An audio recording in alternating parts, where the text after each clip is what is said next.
හයි කොහොමද ඔයාලට ඔයත් කොළඹ ඉඳලා මැලේසියාවට ට්‍රැවල් කරන්න යන්න හිතාගෙන ඉන්න කෙනෙක්ද? එහෙම නැත්නම් මේ දවස්වල මැලේසියාවට E-visa ඇප්ලයි කරන්නේ කොහොමද කියලා හොයමින් ඉන්න කෙනෙක්ද? එහෙනම් මේ වීඩියෝ එක ඔයාලට. ඉතින් මේ වීඩියෝ එකෙන් අපි බලාපොරොත්තු වෙනවා කොහොමද මැලේසියාවට අපි E-visa ඇප්ලයි කරේ කියලා අපේ real E-visa application experience එක ඔයගොල්ලොත් එක්ක share කරගන්න. ඒ කියන්නේ මොනවද අවශ්‍ය කරන documents කොහොමද ඒවා හදාගන්නේ ඒ වගේම E-visa එක apply කරන්න ඕනේ කොහොමද ඒ වගේම E-visa processing time එක කොහොමද approval එක ලැබෙන්නේ කොහොමද මෙන්න මේ වගේ දේවල් තමයි අපි මේ වීඩියෝ එකෙන් share කරන්න බලාපොරොත්තු වෙන්නේ. ඉතින් මැලේසියාවට travel කරන්න යන්න හිතාගෙන ඉන්න කෙනෙක් නම් ඒජන්ට් කෙනෙක් නැතිව තනියම apply කරලා ඇත්තටම E-visa එකක් ලබා ගන්න පුළුවනි. ඉතින් ඒක කරන්නේ කොහොමද කියලා තමයි අපි මෙතනදී පැහැදිලි කරන්න යන්නේ. ඉතින් අපි මේ ටුවර් එක ප්ලෑන් කරන්නේ 2026 මාර්තු මාස වෙනකොට. ඒ කියන්නේ අපි ට්‍රැවල් කරන්න මාස 5කට විතර කලින් තමයි අපි මුලින්ම මේ වගේ ගමනක් යනවා කියන කාරණය මුලින්ම ප්ලෑන් කරගත්තේ. ඉතින් 2026 මාර්තු මාස වෙනකොට අපි මුලින්ම හොයලා බැලුවා කොහොමද මැලේසියා යන්න වීසා ප්‍රොසෙස් එක කියලා. ඉතින් ශ්‍රී ලාංකිකයන් විදියට අපිට මැලේසියාවට on arrival වීසා නැහැ. ඉතින් ඒ නිසා කලින් අපි ඇප්ලයි කරලා E-visa එකක් ලබා ගන්න ඕනේ. ඉතින් ට්‍රිප් එකක් ප්ලෑන් කරද්දී මට ඔයගලන්ට දෙන්න තියෙන හොඳම උපදෙස් තමයි සාමාන්‍යයෙන් අපි ගමනක් යන්න මාස 5කට කලින්වත් ඒ ට්‍රිප් එක ප්ලෑන් කරලා ඒ වගේම ෆ්ලයිට් ටිකට්ස් බුක් කරලා ඒ දේවල් රෙඩි කරගන්න. එතකොට ඇත්තටම හරිම පහසුයි. ඒ වගේම අපිට ෆ්ලයිට් ටිකට්ස් එහෙම අඩුවට ගන්නත් පුළුවනි.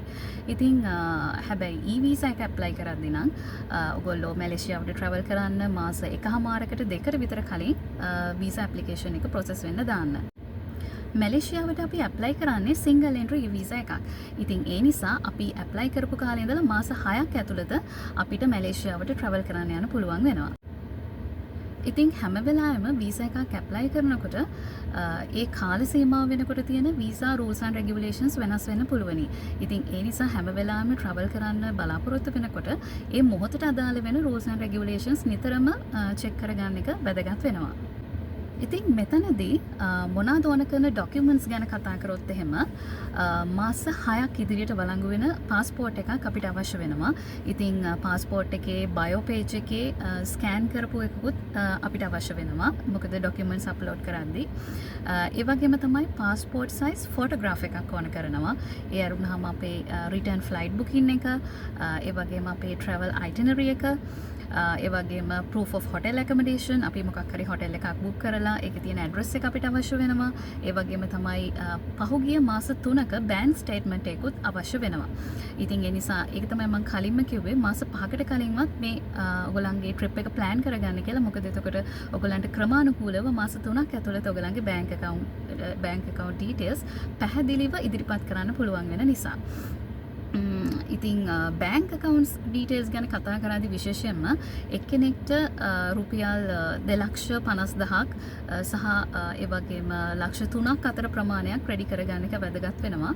ඉතින් සාමාන්‍යයෙන් මැලේසියාවට වීසා ඇප්ලයි කරද්දී එක්කෙනෙක්ගේ account එක කොච්චරක් තියෙන්න ඕනේද කියන කාරණේ පැහැදිලිව සඳහන් වුණේ නැති වුණත් සාමාන්‍යයෙන් මේ කියන කියන්නේ 2,50,000ක් ලක්ෂ 3ක් කියන ප්‍රමාණයක් එක් අයෙකුගේ account එක තිබීම වැදගත්. ඉතින් මම නම් මගේ බැංක් ඩීටේල්ස් පෙන්නුවේ NDB Wealth Management account එකෙන්. ඒ වගේම මහත්තයා එයාගේ account details පෙන්නුවේ commercial bank එකෙන්. ඉතින් ඒ නිසා අපි දෙන්නම වෙනම bank details වෙන වෙනම ගත්තා. ඒ වගේම හැම වෙලාවෙම family tour එකක් plan කරද්දී මම කියන්නේ විශේෂයෙන්ම මැලේසියාවට ඒකේ main sponsor කෙනෙක් දැන් family tour එකකදී අපිට හිටියා. ඉතින් අපේ family එකේ travel sponsor විදියට කටයුතු කළේ මම. එතකොට මම මට සහ මගේ දරුවෝ දෙන්නට ඒ වගේම මගේ අම්මට මම තමයි ස්පොන්සර් කෙනෙක් විදියට මගේ ෆයිනෑන්ෂල් ඩීටේල්ස්. ඉතින් ඔය ෆැමිලි ස්පොන්සර් කවුද කියන එක තීරණය කරන එක වැදගත් වෙන්නේ. මොකද ස්පොන්සර් ලෙටර් එකක් අපිට ඇටච් කරන්න වෙනවා ෆැමිලි එකක් ට්‍රැවල් කරද්දී. ඉතින් ඒ නිසා යන්නේ එතනදී ෆැමිලි එකට ස්පොන්සර් කරන්නේ කවුද කාගේද account details පෙන්නන්නේ කියන කාරණය වැදගත් වෙනවා. මේ කියපු ඩොකියුමන්ට්ස් වලට අමතරව තව වැදගත් වෙන ඩොකියුමන්ට්ස් ටිකක් තමයි cover letter එක. ඒ වගේම අපේ ෆැමිලි රිලේෂන්ෂිප් ප්‍රූව් කරන ඩොකියුමන්ට්ස් ඒ කියන්නේ බර්ත් සර්ටිෆිකේට් මැරේජ් සර්ටිෆිකේට් වගේ ඒවා දැන් විශේෂයෙන්ම මගේ ගත්තොත් එහෙම මගේ හස්බන්ඩ්ගේ සහ දරුවෝ දෙන්නගේ අතර තියෙන සම්බන්ධතාවය රිලේෂන්ෂිප් එක පැහැදිලි කරන්න අවශ්‍ය වෙනවා මැරේජ් සර්ටිෆිකේට් එක ඒ වගේම දරුවන්ගේ ගත්තොත් එහෙම ඒගොල්ලන්ගේ බර්ත් සර්ටිෆිකේට් එක වැදගත් වෙනවා. ඉතින් ඊට අමතරව වැදගත් වෙනවා අපි ආයතනයක සේවය කරනවා නම් අපේ ලීව් අප්‍රූවල් ලෙටර් එක ඒ වගේම තමයි සැලරි ස්ලිප්ස් අපේ last 3 months salary slips attach කරන්න පුළුවන්. ඒ වගේම තමයි මම අර කියපු sponsoring letter එක. ඉතින් e-visa එක apply කරද්දී මේ එක් documents අපි හැම එක්කෙනෙක්ටම ඉදිරිපත් කරන එක වැදගත් වෙනවා. හැබැයි සමහර documents එක එක්කෙනාට විවිධ වෙන්න පුළුවනි. දැන් උදාහරණයක් විදිහට මට ගත්තොත් එහෙම cover letter එක. දැන් අපි හැම එක්කෙනෙක්ටම cover letters ඉදිරිපත් කරන එක අවශ්‍යයි. ඉතින් මගේ documents පිළිවෙල ගත්තොත් එහෙම මට අවශ්‍ය වුණා cover letter එක. ඒ වගේම තමයි travel itinerary එක. ඒ travel itinerary එකත් එක්ක අපි merge කරා අපේ return flight booking එක. ඒ වගේම තමයි passport size photo එක, ඒ වගේම passport bio page එක, accommodation proof කරන document එක, එහෙ කොයිද අපි නවතින්නේ කියන කාරණය සහ අපේ financial proof. ඒකෙදී financial proof වලට ගන්නේ last 3 months අපේ bank details ටික. ඒ වගේම තමයි family relationship proof කරන්න අපිට marriage certificate එක කියන්නේ මගේ documents ගොඩේ marriage certificate එක ඇතුළත් කරා. ඊට අමතරව birth certificate, salary slips, leave approval letter. මෙන්න මේ කියන documents තමයි මගේ ලෑස්ති කරගත්තේ. හැබැයි ඊට අමතරව husband ගේ ගත්තොත් එහෙම මේ කියපු documents වලට අමතරව husband ගේ නම් birth certificate එක දැම්මේ නැහැ. මොකද එයාගේ birth certificate එක ප්‍රයෝජනවත් වෙන්නේ නැති නිසා ඊට අමතරව එයා වෙනම එයාගේ financial proof එක පෙන්නුවා එයාගේ commercial bank details වලට. ඒ වගේම තමයි අම්මගේ සහ මගේ දරුවෝ දෙන්නගේ documents වලට ගත්තොත් එහෙම මූලිකවම sponsor letter කියලා එකක් attach කරන්න ඕනේ. ඒ කියන්නේ මේ කියන කට්ටියට මගේ දරුවෝ දෙන්නට සහ මගේ අම්මට මූලිකවම sponsor කරන්නේ මම කියන එකට මූලිකවම මම sign කරපු document එකක් ඇතුළත් කරන්න ඕනේ.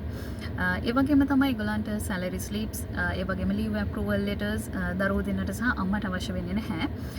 එතකොට උදාහරණයක් විදිහට අම්මගේ ගත්තොත් එහෙම අම්මගේ documents වලට cover letter එක, passport bio page එක, ඒ වගේම passport size photo එක, accommodation proof එක, ඒ වගේම මගේ financial proof document එක සහ sponsoring letter එක වගේම මගේ birth certificate එක අවශ්‍ය වෙනවා.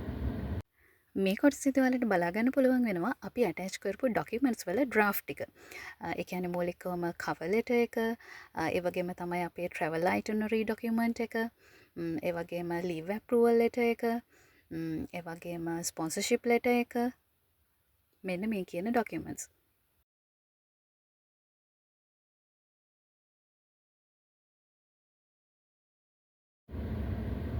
ඉතින් e-visa application process එක ගැන කතා කරොත් මුලින්ම අපිට official Malaysia e-visa portal එකට ගිහිල්ලා ඒකෙන් මුලින්ම අපි ඒකට sign in වෙන්න ඕනේ. ඒ කියන්නේ මුලින්ම අපේ account එකක් create කරගන්න ඕනේ. ඊට පස්සේ තමයි අපේ details ඔක්කොම upload කරන්න පුළුවන් වෙන්නේ. Malaysia e-visa කියලා. එතකොට ඔයාලව navigate වෙනවා Malaysia evisa.imi.gov.my කියන URL එකට මේකට ක්ලික් කරන්න. එතකොට ඔයාලව මේ Malaysia immigration website එකේ home page එකට navigate වෙනවා. මෙතනදී ඔයාලා මුලින්ම මේ website එකේ register වෙන්නට ඕනේ. ඒකට මුලින්ම ඔයාලා මෙතන sign up කියන button එක ක්ලික් කරන්න. sign up කියන button එක ක්ලික් කරලා මෙතන ඔයාලගේ given name එක දෙන්න. මම example එකට නමක් දෙන්නම්. අමල් කියන නම. surname එක දෙන්න. ඔයාලගේ passport එකේ දෙන හැටියට දෙන්න පුළුවන් නම් වඩා හොඳයි. ෆර්නැන්ඩෝ කියන නම example එක හැටියට. එක්කම ඔයාගේ nationality එක දෙන්න. අපේ nationality එක අපි ශ්‍රී ලංකා කියලා ගමු. මෙතන දෙනවා මම ශ්‍රී ලංකා කියලා. ඊට පස්සේ ඔයාලා මෙතන ඔයාලගේ passport number එක ඒ විදිහට බලාගෙන type කරන්න. මම මෙතන type කරන්නම් N.6ක් 1.6ක් මේ විදිහට. ඊට පස්සේ ඔයාලගේ gender එක දෙන්න.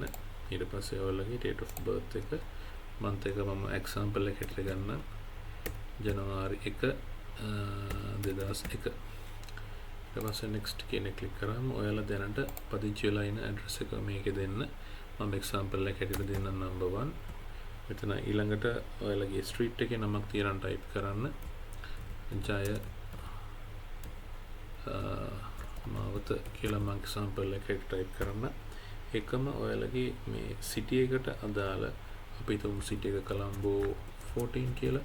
කොළඹ 14 වලට අදාළ පෝස්ට් කෝඩ් එකක් තියෙනවා. ඒ පෝස්ට් කෝඩ් එක වඩ Google search කරලා ගන්න පුළුවන්. ඒ පෝස්ට් කෝඩ් එක මෙතන එන්ටර් කරන්න. ඊට පස්සේ ඔයාලා country එක ශ්‍රී ලංකා කියලා මෙතන select කරන්න. ඊට පස්සේ next දෙන්න. ඊට පස්සේ ඔයා මෙතන ඔයාගේ දැනට වැඩ කරන phone number එකක් දෙන්න. මම example එක හැටියට 071111111 කියලා hypothetical phone number එකක් දෙන්න. ඒකම මෙතන ඔයාලගේ email එක enter කරන්න. ඊට පස්සේ මෙතන මේ captcha එක ඔයාලට පේන හැටියට accurately මෙතන type කරන්න. type කරලා I have read and agree with the terms and conditions and the privacy policy කියන එක click කරලා ඊළඟට ඔයාලා මේකේ register කියන එක click කරන්න. මෙතන ඔයාලගේ terms and conditions ටික pop up වෙනවා. මේකේ පහළට ගියාම ඔයාලට මෙතන agree කියන button එක open වෙනවා. මෙතන agree කියන එක click කරන්න. ඊළඟට යන්න ඔයාලා මෙතන visa without passport bio page එක. ඔයාලගේ passport bio page එක මෙතෙන්ට upload කරන්න. මෙතන upload කරද්දී ඒ page එකේ තියෙන ඕන විස්තර ටික ඔයාලට පැහැදිලිව කියනවා. මෙතනින් මම sample image එකක් upload කරන්න.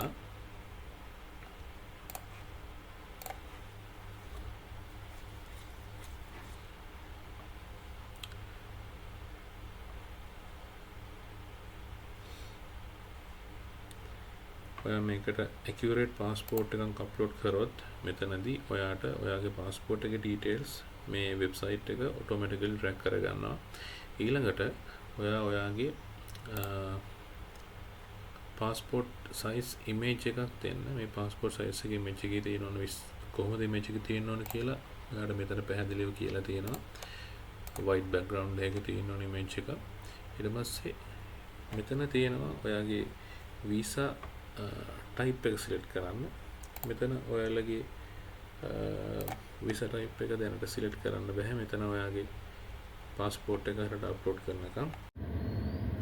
ඉතින් මම මෙතනදී කතා කරන්න මූලිකවම මේ attach කරපු documents ගැන වෙනම කතා කරොත් එහෙම නැවත මතක් කළොත් passport bio page එක ඕන කරනවා. ඒ වගේම passport size photo එක, ඒ වගේම travel itinerary එකයි return flight booking එකයි එකට merge කරලා තමයි අපි attach කරේ. ඊළඟට proof of accommodation document එක, ඊළඟට financial support document එක, කියන්නේ last 3 months අපේ bank statement එක. ඊට අමතරව other documents වලට අපි apply මේ ඇතුළත් කරා.